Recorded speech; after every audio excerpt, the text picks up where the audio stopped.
નમસ્કાર વિદ્યાર્થી મિત્રો, ગુડ મોર્નિંગ। આજે આપણે ધોરણ 9 વિજ્ઞાન એન્ડ ટેકનોલોજીમાં જીવ વિજ્ઞાનની વાત કરવાની છે। જીવ વિજ્ઞાનની અંદર પાઠ નંબર 6 પેશીઓ। પેશીઓની ચર્ચા કરતાં પહેલાં આપણે થોડીક સમજૂતી મેળવીએ। હવે આપણને બધાને ખબર છે, વનસ્પતિઓ હોય કે પ્રાણીઓ હોય કે પક્ષીઓ હોય કે કીટક હોય કે મનુષ્ય હોય, કોઈ પણ પ્રાણી હોય કે સજીવ, કોઈ પણ સજીવ હોય, એ દરેક સજીવ કોષના બનેલા છે। કેના બનેલા છે? કોષ। હવે કોષની અંદર આપણે વાત કરીએ તો અમુક સજીવ એવા હોય કે જેનું શરીર ફક્ત ને ફક્ત એક જ કોષનું બનેલું હોય, તો આપણે એને એકકોષી પ્રાણી કહીએ છીએ। અમુક સજીવો હોય કે જેનું શરીર એક કરતાં વધારે કોષોનું બનેલું હોય, એને આપણે બહુકોષી પ્રાણીઓ કહીએ છીએ। શું કહીએ છીએ? બહુકોષી। હવે આપણે ઉદાહરણ તરીકે વાત કરીએ, અમીબા, પેરામિશિયમ, પ્લાઝ્મોડિયમ, આવા જે સજીવો છે એનું શરીર એક જ કોષનું બનેલું હોય, એટલે એને એકકોષી પ્રાણી કહેવાય। જ્યારે મનુષ્ય, પ્રાણીઓ, પક્ષીઓ, કીટકો, એવા પ્રાણીઓ છે એનું શરીર એક કરતાં વધારે કોષોનું બનેલું હોય, એટલે આપણે એનું કહીએ બહુકોષી। તો મિત્રો, પાઠ નંબર 6 પેશીઓ। પેશીઓની અંદર આપણે વાત કરવાની થશે વનસ્પતિ પેશી અને પ્રાણી પેશી। મિત્રો, જૂના અભ્યાસક્રમની અંદર આ પાઠ પહેલાં છે ને અલગ અલગ આવતા। પેશીમાં વનસ્પતિ પેશી અને પ્રાણી પેશી એવું આવતું, પણ અત્યારે જે NCERT છે એની અંદર અભ્યાસક્રમની અંદર આ બંને પાઠને સંયુક્ત ભેગા કરી દીધા। તો પાઠ નંબર 6 પેશીઓ। પેશીઓની અંદર આપણે બે પ્રકારની પેશીઓની ચર્ચા કરવાની, વનસ્પતિ પેશી અને પ્રાણી પેશી। હવે વનસ્પતિ પેશીની આપણે વાત કરીએ તો વનસ્પતિના મુખ્ય અંગો કયા? મૂળ હોય, પ્રકાંડ હોય, પર્ણ હોય, ડાળી હોય, પુષ્પ હોય, ફળ હોય, બીજ હોય, આ બધી વનસ્પતિના અંગો છે। આ વનસ્પતિના હું જેટલા પણ અંગના નામ બોલ્યો એ દરેક અંગ છે કેના બનેલા હોય? કોષના। અને આ દરેક કોષો ભેગા થયા હોય ત્યારે પેશીઓ બનેલી હોય। એ પેશીઓ ભેગી થઈ હોય ત્યારે અંગ બન્યું હોય। અંગ ભેગા થાય તો તંત્ર બને, અને તંત્ર ભેગું થાય તો શરીર બને। આ મેં વાત કરી વનસ્પતિ પેશીની। સેમ આવી જ રીતના પ્રાણી પેશીમાં પણ જોવા મળે। હવે આપણે વાત કરીએ આપણા શરીરની, આપણે વાત કરીએ તો આપણું શરીર છે એની અંદર 1 ટ્રિલિયન કરતાં પણ વધારે કોષ હોય। જેમ કેમ આપણે 1000, લાખ, કરોડ, અબજ એમ કહીએ છીએ, એમ આપણા શરીરની અંદર 1 ટ્રિલિયન કરતાં પણ વધારે કોષો આવેલા છે। શું આવેલા છે? કોષો। હવે આ જે કોષો છે એના દ્વારા આપણા શરીરનું નિર્માણ કઈ રીતના થાય? આપણા શરીરની અંદર જે કોષ હોય એ કોષ ભેગા થાય એટલે પેશીઓ બને। શું બને? પેશીઓ। પેશીઓ ભેગી થાય એટલે અંગ બને। અંગ ભેગું થાય એટલે તંત્ર બને, અને તંત્ર ભેગું થાય એટલે શરીર બને। હવે આપણે જોઈ શકીએ આપણું આખું શરીર। હવે આપણે વાત કરીએ કે આપણું જે પાચન તંત્ર છે, તો પાચન તંત્ર માટે પાચનના કોષો છે। આ પાચનના કોષો જોડાણા હશે એટલે એક પ્રકારની પાચન પેશી બની છે। પાચન પેશી ભેગી થઈ એટલે પાચન અંગ બન્યું છે। પાચન અંગ ભેગું થઈ એટલે પાચન તંત્ર બન્યું હોય। હવે પાચન અંગની અંદર કોણ કોણ હોય? મુખ હોય, જીભ હોય, અન્નળી હોય, જઠર હોય, નાનું આંતરડું હોય, મોટું આંતરડું હોય, આ બધા છે અંગ છે। અને આ બધા જ અંગ ભેગા થાય એટલે શું બને? પાચન તંત્ર। તો આપણે એ કહી શકીએ મિત્રો, પહેલાં સૌપ્રથમ કોષ ભેગા થાય એટલે પેશી ભેગી થાય એટલે અંગ ભેગું થાય એટલે તંત્ર। તો આ રીતના આખું નિર્માણ થતું હશે, અને તંત્ર ભેગું થાય એટલે શું બને? શરીર। તો મિત્રો, આ મેં પ્રાણીઓની વાત કરી, એટલે હવે આપણને સમજાણું કે વનસ્પતિઓ હોય કે પ્રાણીઓ હોય પેશીઓના બનેલા હોય, એટલે કે કોષોના। કોષો ભેગા થાય એટલે પેશીઓ બને। પછી તે વનસ્પતિ પેશી હોય કે પ્રાણી પેશી હોય, કારણ કે દરેક સજીવનો પાયાનો એકમ કોણ છે? કોષ। કોષો ભેગા થાય એટલે પેશીઓ, પેશીઓ ભેગી થાય એટલે અંગ ભેગા થાય એટલે તંત્ર, અને તંત્ર ભેગું થાય એટલે શરીર। તો આપણે એની વાત કરીએ મિત્રો। આ એક તમને ખાલી બેઝિક વસ્તુની વાત કરી। કેની વાત કરી મેં? બેઝિક, કે આવી બધી વસ્તુઓ અંદર હોઈ શકે। હવે આપણે વાત કરવાની છે પેશી વિશેની વિસ્તૃત ચર્ચા। તો મિત્રો,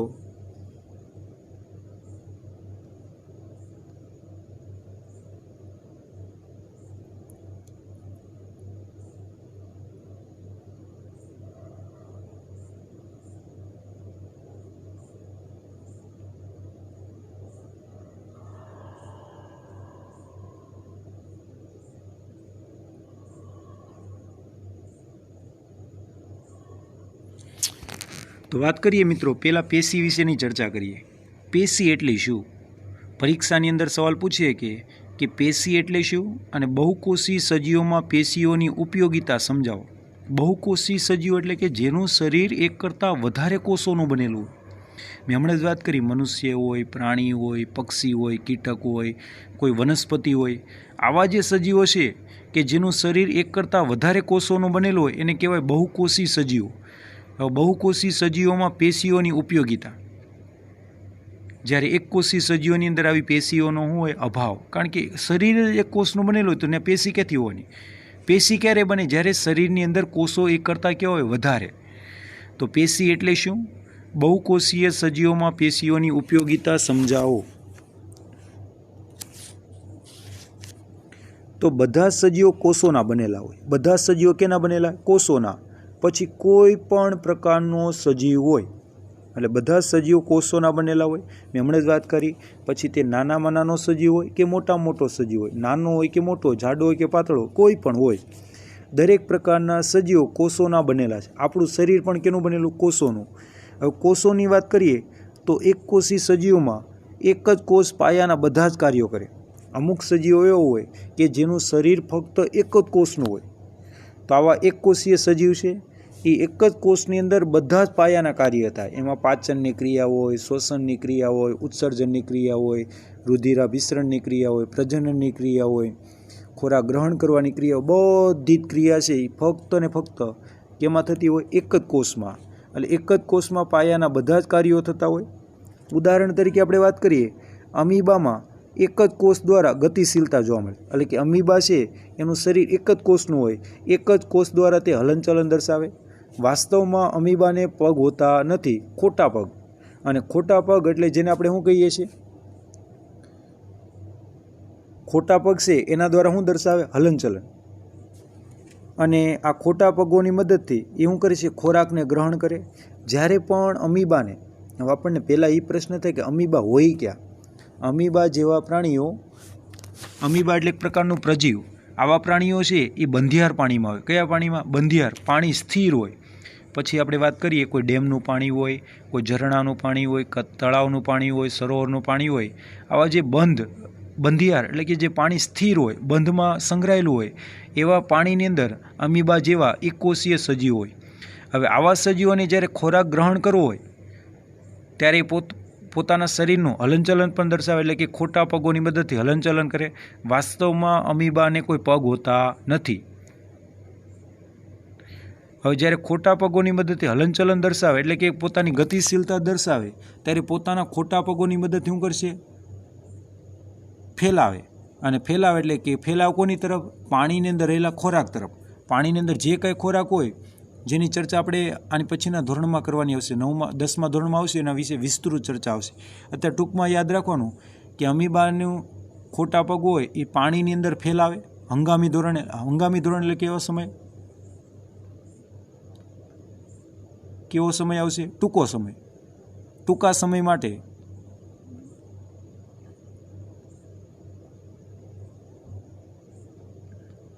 અમીબા જેવા પ્રાણીઓ હંગામી ધોરણ એટલે કે ટૂંકા સમય માટે પોતાના ખોટા પગોને ફેલાવે। ખોટા પગો ફેલાવે, કોની તરફ ફેલાવશે? ખોરાક તરફ। એટલે ખોરાકને એ ક્યાં લઈ જશે? પોતાના શરીરની અંદર। શરીરની અંદર જાય એટલે કયું ગ્રહણ કહેવાય? અંતઃગ્રહણ।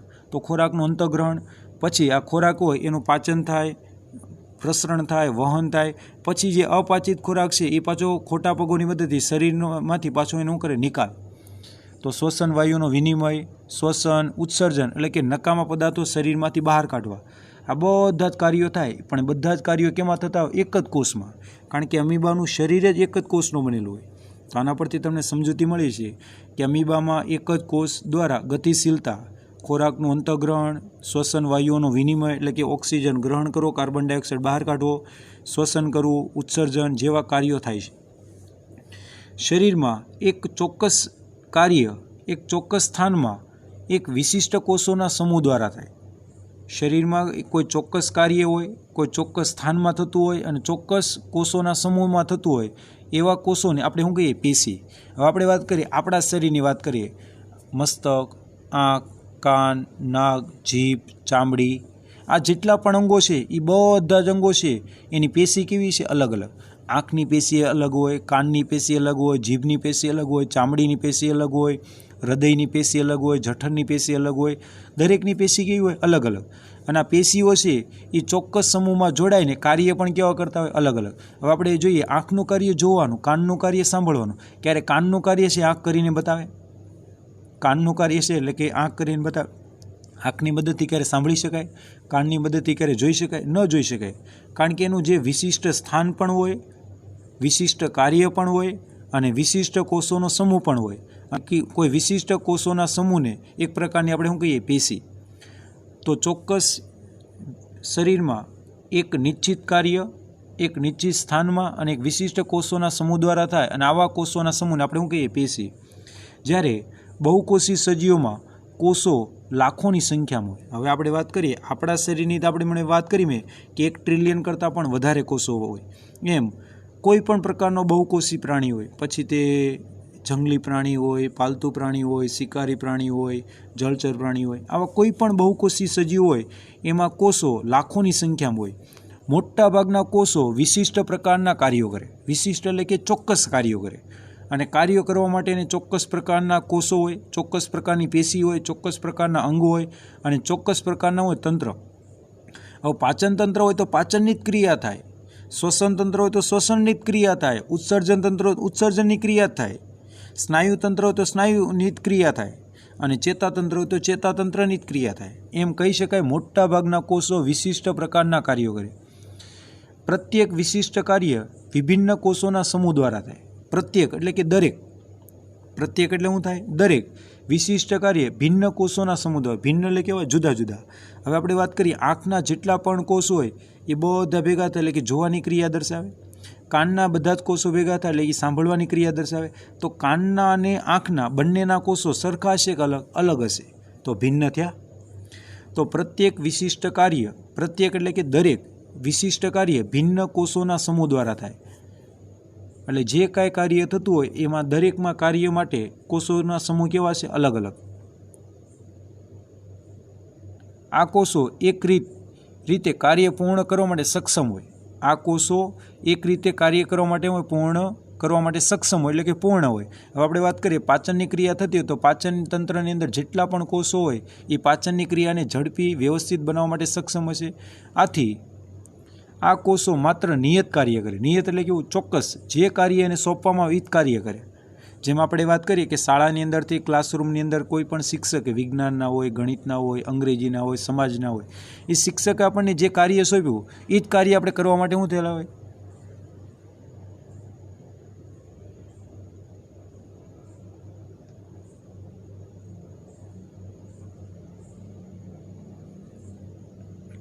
એ જ કાર્ય કરવા માટે આપણે શું થયેલા સંકળાયેલા હોય અને એ જ કાર્ય આપણે કરતા હોઈએ છીએ.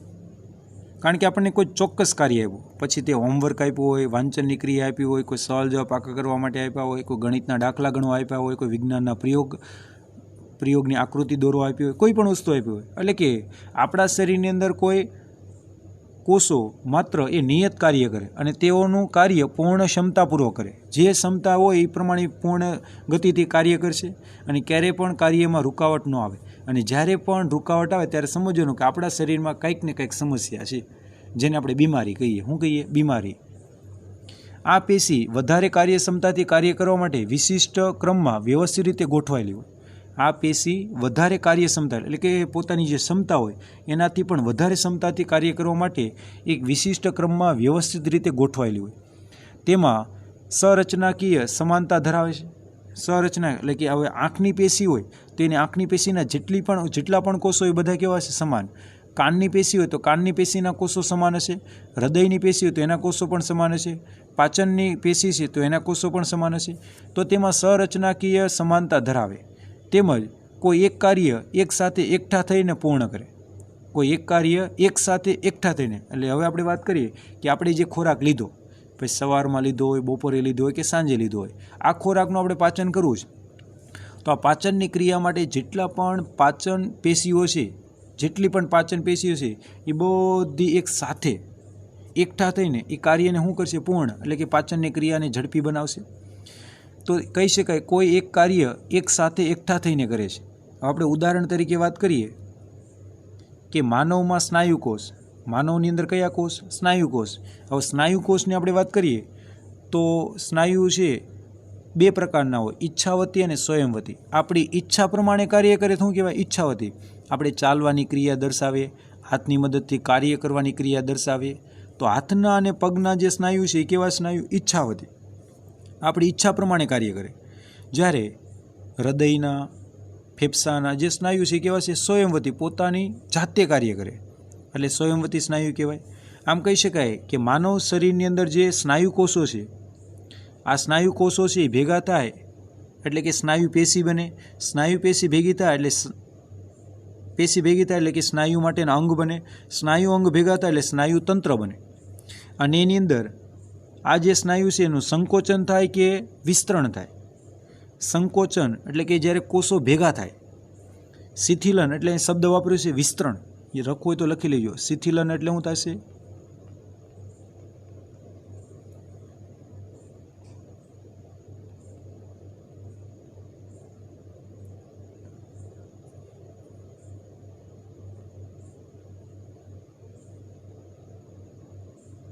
ચાલો, શિથિલન એટલે ખબર પડી કે વિસ્તરણ. સંકોચન એટલે ભેગું થવું, કોષોનું ભેગું થવું. અને શિથિલન એટલે કોષોનું વિસ્તરણ થવું. પણ કયા કોષો? સ્નાયુ કોષો. તો માનવમાં સ્નાયુ કોષો સંકોચન અને શિથિલનને લીધે હલનચલન પામે. શું પામે? હલનચલન. અને આ ક્રિયા નિયમિત થતી જ હોય. એમાં હલનચલન જે થતું હોય, પછી સંકોચન થતું હોય, એમાં શિથિલન થતું હોય, એટલે કે સંકોચન કે વિસ્તરણ, ત્યારે ઈચ્છાવતી અને સ્વયંવતી સ્નાયુ વડે થતું હોય.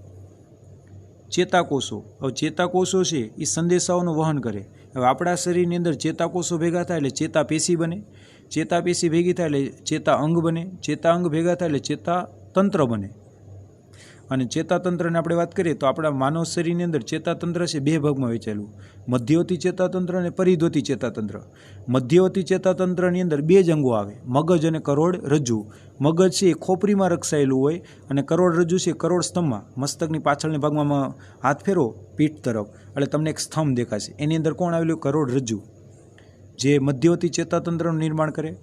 અને આ કરોડરજ્જુમાંથી નીકળતી ચેતાઓ અને મગજમાંથી નીકળતી ચેતાઓ ભેગી મળે એટલે શું બને? પરિધ્વતી ચેતાતંત્ર, જેની ચર્ચા આપણે ધોરણ 10માં કરવાની થશે.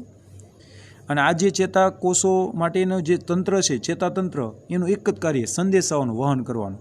આપણે જે જોવાની, સાંભળવાની, સૂંઘવાની, બોલવાની, સ્વાદ પારખવાની, સ્પર્શ, ઠંડી, ગરમી, પીડા, આ તમામ પ્રકારની જે સંવેદના અનુભવીએ છીએ એની માટેના જે સંદેશાઓ છે એનું વહન કોણ કરાવે? ચેતાકોષો. કયા કોષો? ચેતાકોષો. અને આ ચેતાકોષો ભેગા થયેલે ચેતાપેશી, પેશી દ્વારા અંગ, અંગ દ્વારા ચેતાતંત્ર. રુધિરનો પ્રવાહ દ્વારા, હવે આપણા શરીરમાં જે રુધિર છે એનું વહન માટે કોણ હોય? રુધિરાભિસરણ તંત્ર. અને આ જે રુધિરના પ્રવાહના વહન માટે આપણા શરીરની અંદર બે વાહિની હોય, રુધિર વાહિની. હવે રુધિર વાહિનીમાં કોણ હોય? ધમની, શિરા અને રુધિર કેશિકા. ધમનીઓ, શિરાઓ અને રુધિર કેશિકાઓ. ધમનીઓમાં શુદ્ધ રુધિર હોય એટલે ઓક્સિજનયુક્ત, અને શિરાઓની અંદર અશુદ્ધ રુધિર હોય, કાર્બન ડાયોક્સાઇડયુક્ત. ઓક્સિજનયુક્ત રુધિર વહન થતું હોય ત્યારે દબાણ કેવું હોય? વધારે. અને કાર્બન ડાયોક્સાઇડયુક્ત રુધિર વહેતું હોય ત્યારે દબાણ કેવું હોય? ઓછું. તો રુધિરના પ્રવાહમાં ઓક્સિજનનું પણ વહન થતું હોય. પછી આપણે જે ખોરાક લઈએ એ ખોરાકમાંથી જે કાંઈ શક્તિ મળી હોય કેમાં ભળી જાય? રુધિરમાં. અને રુધિર દ્વારા આખા શરીરની અંદર એનું થતું હોય? પરિભ્રમણ. તો ખોરાકનું પણ રુધિર દ્વારા પરિભ્રમણ થતું હોય. પછી રુધિર દ્વારા અંતઃસ્ત્રાવનું પણ વહન થતું હોય. અંતઃસ્ત્રાવ એટલે કે ડીએનએ, જેને એક પ્રકારના રસાયણ કહેવાય, એનું પણ રુધિરના પ્રવાહ દ્વારા વહન થતું હોય. અને આપણે જે કાંઈ ખોરાક લઈએ એમાંથી ઉત્પન્ન થતો નકામા પદાર્થો, મળ, મૂત્ર, પરસેવો, કાર્બન ડાયોક્સાઇડ, આવા નકામા દ્રવ્યોનું પણ વહન થતું હોય. કોના દ્વારા? રુધિર દ્વારા. અને રુધિરમાં જો કાર્બન ડાયોક્સાઇડ હોય તો કેવું રુધિર કહેવાય? અશુદ્ધ. અને આ કાર્બન ડાયોક્સાઇડ છે કેવા દ્રવ્યો કહેવાય? નકામા. અને આવા નકામા દ્રવ્યોનું વહન પણ કેમાં થાય? રુધિરના પ્રવાહમાં. તો રુધિરના પ્રવાહ દ્વારા ઓક્સિજન, ખોરાક, અંતઃસ્ત્રાવ અને નકામા દ્રવ્યોનું શું થતું હોય? વહન. જ્યારે આપણે વાત કરીએ વનસ્પતિઓમાં, વનસ્પતિની અંદર ખોરાકનું ને પાણીનું વહન એ વાહક પેશીઓ વનસ્પતિઓના એક ભાગમાંથી અન્ય ભાગમાં લઈ જાય. તો વનસ્પતિની અંદર બે પ્રકારની વાહક પેશી હોય, જલવાહક પેશી અને અન્નવાહક પેશી. ખોરાકનું વહન કરે તો અન્નવાહક પેશી અને પાણીનું વહન કરે તો જલવાહક પેશી. જલવાહક પેશી છે એ પાણીનું વહન નીચેથી ક્યાં લઈ જાય? ઉપર તરફ, એટલે કે જમીનમાંથી ઉપરની તરફ. એટલે કે જમીન હોય ને, જમીન તરફની જે દિશા છે એને અધો દિશા કહેવાય, અને જમીનની ઉપરની દિશા હોય ને ઉધ્વ દિશા કહેવાય. એટલે જલવાહક પેશી છે જમીનમાંથી પાણીને મૂળ દ્વારા ક્યાં લઈ જાય? ઉપર તરફ, એટલે અધો દિશામાંથી ઉધ્વ દિશામાં. જ્યારે ખોરાકનું વહન છે બંને દિશામાં થાય, ઉપરે થતું હોય નીચે થતું હોય, એટલે ઉધ્વથી અધો અને અધોથી ઉધ્વ, એટલે ઉપરની દિશાથી નીચેની દિશા તરફ થાય અને નીચેની દિશાથી ઉપરની દિશા તરફ થાય. મિત્રો, આ જે સવાલ આપણે સમજાવ્યો એ પણ તમારે હોમવર્કમાં લખવાનો થશે. હવે આપણે વાત કરીએ મિત્રો કે વનસ્પતિઓ અને પ્રાણીઓમાં દેહ રચના અને કાર્ય પ્રમાણેનું આયોજન સમજાવો. અથવા પરીક્ષાની અંદર એમ પણ પૂછે સવાલ કે શું વનસ્પતિઓ અને પ્રાણીઓ સમાન પ્રકારની પેશીઓના બનેલા હોય? ના, ક્યારેય પણ સમાન પેશીઓ હોતી નથી. યાદ રાખો, આપણામાં ચેતાતંત્ર હોય, સ્નાયુતંત્ર હોય, પછી વિશિષ્ટ પ્રકારના પ્રોટીન હોય, જ્યારે વનસ્પતિમાં તેનો શું હોય? અભાવ. જેના વિશેની આપણે ચર્ચા ધોરણ 10માં કરીશું ત્યારે તમને ચોક્કસપણે સમજાશે કે આવું કેમ. આપણે અત્યારે યાદ રાખીએ કે વનસ્પતિઓમાં અને પ્રાણીઓમાં દેહ રચના એટલે કે જે શરીર રચના છે તેમજ કાર્ય છે એ કેવા હોય? અલગ અલગ, સરખા હોતા નથી. પણ દેહ રચના અને કાર્ય પ્રમાણેનું આયોજન સમજાવો. આપણે વાત કરીએ વનસ્પતિઓ છે એ શું કહેવાય છે? સ્થાયી કહેવાય. વનસ્પતિ શું કહેવાય? સ્થાયી એટલે કે સ્થાપિત હોય. હવે આપણે જોઈએ કે આપણા ઘરે કોઈ વૃક્ષ છે, આપણા ઘરની નજીક શેરીમાં કોઈ વૃક્ષ છે. હવે આપણે બીજા દિવસે જોઈએ એ વૃક્ષ હોય હું બીજાની શેરીમાં વયું જશે? નહીં જાય, એક જ જગ્યાએ સ્થિર રહેવાનું. કારણ કે વનસ્પતિ પ્રચલન કરી શકે નહીં. જ્યારે અન્ય સજીવો છે શું દર્શાવે? પ્રચલન. આપણે એક સ્થળે ક્યાં જતા હોય? બીજે સ્થળે. જ્યારે વનસ્પતિ પ્રચલન ન કરે તો વનસ્પતિઓ સ્થાયી એટલે કે સ્થાપિત હોય છે. સ્થાયી એટલે કેવી હોય? સ્થાપિત હોય, એક જગ્યાએ સ્થિર હોય. તેઓમાં લીલા પર્ણો, કેવા પર્ણો? લીલા પર્ણો દ્વારા પ્રકાશ સંશ્લેષણ કરી ખોરાક બનાવીને પોષણ પ્રાપ્ત કરે. હવે આપણને ખબર છે કે વનસ્પતિ છે સ્વયંપોષી છે, પોતાનો ખોરાક જાતે બનાવે સૂર્યપ્રકાશની હાજરીમાં, વાતાવરણમાંથી કાર્બન ડાયોક્સાઇડ ગ્રહણ કરીને. તો તેઓમાં લીલા પર્ણો દ્વારા પ્રકાશ સંશ્લેષણ કરીને, વનસ્પતિના લીલા પર્ણો એટલે કે પાંદડાઓ દ્વારા પ્રકાશ સંશ્લેષણની ક્રિયા કરીને પોતાનો ખોરાક જાતે બનાવે અને પોતાનું શું મેળવે? પોષણ. પહેલાં પોતાના માટે ખોરાક બનાવે, પછી અન્ય માટે, જે અન્યમાં આપણે આવીએ. એટલે મતલબમાં પાલતુ પ્રાણી આવે. શાકાહારી પ્રાણીઓ તો લીલા પર્ણો દ્વારા પ્રકાશ સંશ્લેષણ કરીને ખોરાક બનાવીને પોષણ પ્રાપ્ત કરે છે. અને વનસ્પતિ ગતિ કરતી નથી. હવે આપણને બધાને ખબર છે કે વનસ્પતિ એક સ્થળેથી બીજે સ્થળે જવાની નથી, એટલે ગતિ દર્શાવતી નથી. એટલે વનસ્પતિમાં પ્રચલનનો શું હોય? અભાવ. જ્યારે આપણામાં પ્રચલનની હાજરી. તો વનસ્પતિ ગતિ કરતી નથી. જ્યારે પ્રાણીઓ જાતે ખોરાક બનાવી શકતા નથી. હવે આપણે વાત કરીએ, આપણે જે કાંઈ ખોરાક લઈએ આપણે જાતે બનાવીએ છીએ. હા સર, મમ્મી તો જાતે જ બનાવે. પણ મમ્મી જે ખોરાક બનાવે છે એની માટે જે શાકભાજી જોઈએ છે, અનાજ જોઈએ છે, આપણે ક્યાંથી લાવીએ? માર્કેટમાંથી. અને માર્કેટમાંથી જે કાંઈ અનાજ આવે છે એ આપણે ખેડૂતો દ્વારા પકવવામાં આવે ત્યારે મળે છે. અને અનાજ, શાકભાજી, ફળ એ બધું આપણને આપે કોણ? વનસ્પતિ. તો કહી શકાય કે પ્રાણીઓ જાતે ખોરાક બનાવી શકતા ન હોવાથી આહાર, પ્રજનન અને રહેઠાણની શોધમાં અહીં વિચરણ કરે છે.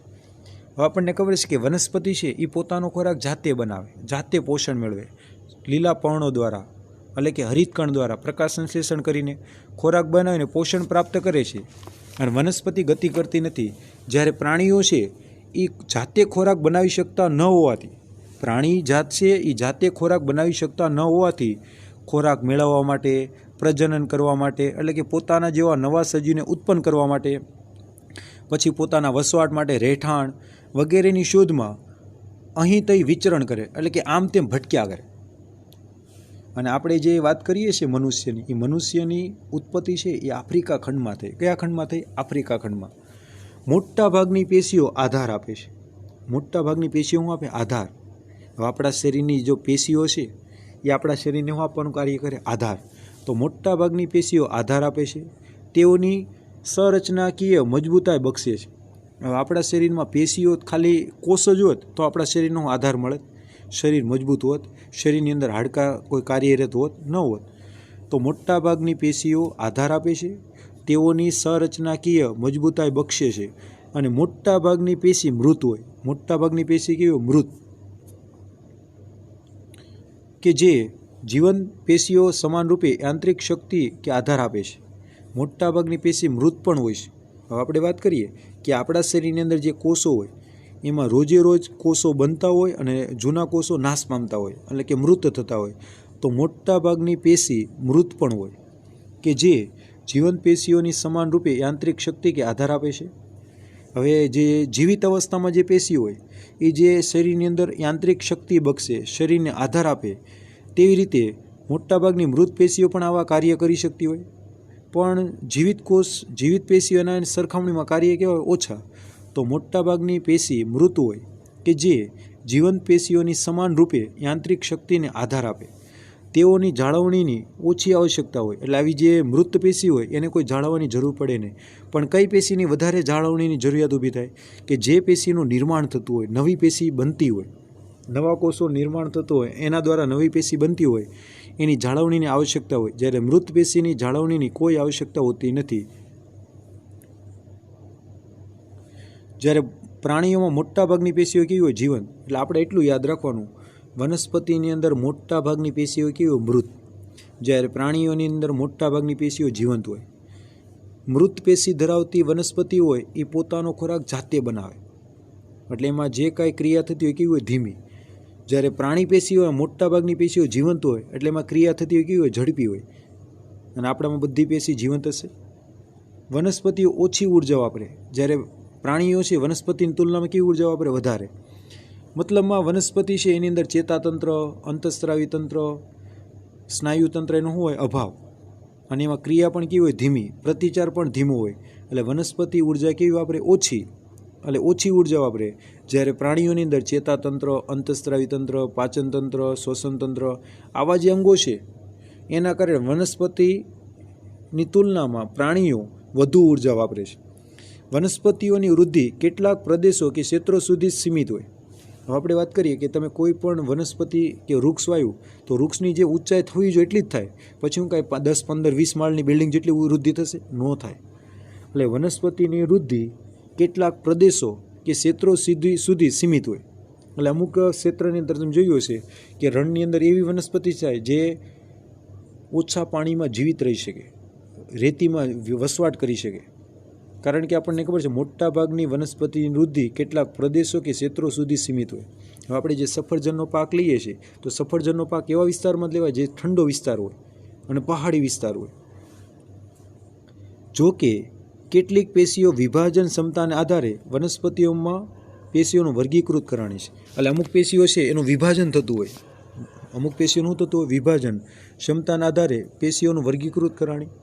જેમ કે વૃદ્ધિ પામતી જે પેશી હોય, એટલે કે જે પેશીની વૃદ્ધિ થતી હોય, સતત ને સતત પેશી વધતી જતી હોય, એ પેશીનું કહેવાય વર્ધનશીલ પેશી. કેવી પેશી? વર્ધનશીલ. અને જે પેશી વધતી ન હોય, કદ વધતું જ ન હોય, અટકી ગયેલું હોય, એને કહેવાય સ્થાયી પેશી. શરૂઆતમાં જે પેશી વધવાની ક્રિયા દર્શાવે એને વર્ધનશીલ પેશી કહેવાય. અને જે પેશી વધતી ન હોય અને એની વૃદ્ધિ અટકી ગઈ હોય એનું કહેવાય સ્થાયી પેશી. આપણે વાત કરીએ કે આપણા શરીરની વૃદ્ધિ જે થયું છે ક્યાં સુધી થાય? 18 થી 20 વર્ષના થયું ત્યાં સુધી. ઊંચાઈ વધ્યું એટલે વધી જાય, જાડા જેટલા રહેવો એટલા રહેવાય. પછી આપણી ઊંચાઈ વધતી નથી ત્યારે આપણા શરીરની અંદર જે પેશી હોય કેવી બની? સ્થાયી થઈ ગઈ હોય. શરૂઆતમાં વર્ધવાની ક્રિયા દર્શાવે ત્યારે કઈ પેશી હોય? વર્ધનશીલ. જ્યારે પ્રાણીઓમાં કોષીય વૃદ્ધિ મોટે ભાગે એકરૂપ અને સમાન હોય. જ્યારે પ્રાણીઓમાં કોષીય વૃદ્ધિ એટલે કોષની જે કાંઈ વૃદ્ધિ થતી હોય એ મોટે ભાગે કેવી હોય? એક સરખી હોય, એક સમાન હોય, એકરૂપ હોય. અને પ્રાણીઓમાં વર્ધમાન અને અવર્ધમાન પ્રદેશોની કોઈ નિશ્ચિતતા હોતી નથી. એટલે કે વર્ધમાન એટલે કે વર્ધનશીલ પેશી અને અવર્ધમાન એટલે કે સ્થાયી પેશી, એમાં કોઈ ચોક્કસતા હોતી નથી. જ્યારે વનસ્પતિમાં ચોક્કસ હોય. શરૂઆતમાં વર્ધનશીલ પેશી હોય અને પછી તે વધવાની ક્રિયા બંધ થઈ જાય ત્યારે સ્થાયી પેશી એટલે કે અવર્ધમાન હોય. જ્યારે પ્રાણીઓમાં વર્ધમાન અને અવર્ધમાન પ્રદેશોની એટલે કે પેશીઓની કોઈ ચોક્કસતા હોતી નથી. અંગો કે અંગતંત્રોની સંરચનાત્મક સંગઠન એ જટિલ વનસ્પતિની તુલનામાં જટિલ પ્રાણીઓમાં અતિ વિશિષ્ટ અને સીમિત હોય છે. હવે આપણે વાત કરીએ જટિલ વનસ્પતિ કે જેનું શરીર છે, વનસ્પતિના અંગો જટિલ રીતે વિકસિત થયેલા હોય. અંગો કે અંગતંત્રોની સંરચનાત્મક સંગઠન એટલે કે જૂથ એ જટિલ વનસ્પતિની તુલનામાં જટિલ પ્રાણીઓમાં અતિ વિશિષ્ટ અને સીમિત હોય છે. હવે આપણી વાત કરીએ અને વનસ્પતિની વાત કરીએ, પણ કેવી વનસ્પતિ અને કેવા પ્રાણીઓ? જટિલ. તો અંગો કે અંગતંત્રોની સંરચનાત્મક સંગઠન જટિલ વનસ્પતિઓની તુલનામાં જટિલ પ્રાણીઓમાં અતિ વિશિષ્ટ અને સીમિત હોય છે. સજીવોમાં બે મહત્વપૂર્ણ મુખ્ય સજીવોનો સમૂહ સૂચવે છે કે જેઓ ભિન્ન પદ્ધતિઓ દર્શાવે. સજીવોના બે મહત્વપૂર્ણ મુખ્ય સજીવ સમૂહ સૂચવે કે જેઓ ભિન્ન પદ્ધતિઓ દર્શાવે. ભિન્ન એટલે કેવી? જુદી જુદી. ખાસ કરીને ખોરાક ગ્રહણ કરવાની પ્રક્રિયા સંરચનાત્મક સંગઠન એટલે કે જૂથ. એક બાજુએ વનસ્પતિ એક સ્થાને સ્થાયી હોય. વનસ્પતિ એક સ્થાને કેવી હોય? સ્થાયી. વનસ્પતિ પણ ખોરાક લે છે, આપણે ખોરાક લઈએ છીએ. વનસ્પતિ પોતાનો ખોરાક જાતે બનાવે, આપણે આપણો ખોરાક જાતે બનાવતા નથી. વનસ્પતિ સ્થાયી છે પણ આપણે કેવા છે? અસ્થાયી છે. તો ખાસ કરીને ખોરાક ગ્રહણની પ્રક્રિયામાં સંરચનાત્મક સંગઠન, એક બાજુએ વનસ્પતિ એક સ્થાને સ્થાયી હોય છે, બીજી બાજુ પ્રાણીઓ પ્રચલન માટે અંગતંત્રોમાં વિકાસના હેતુસર વિભિન્ન પ્રકારના અનુકૂલન ધરાવે છે. મિત્રો, અહીંયા આપણો આ લેક્ચર પૂરો થાય છે. ન સમજાણું હોય તો તમે મને કોલ કરીને કે વોટ્સઅપ દ્વારા પણ પૂછી શકો છો.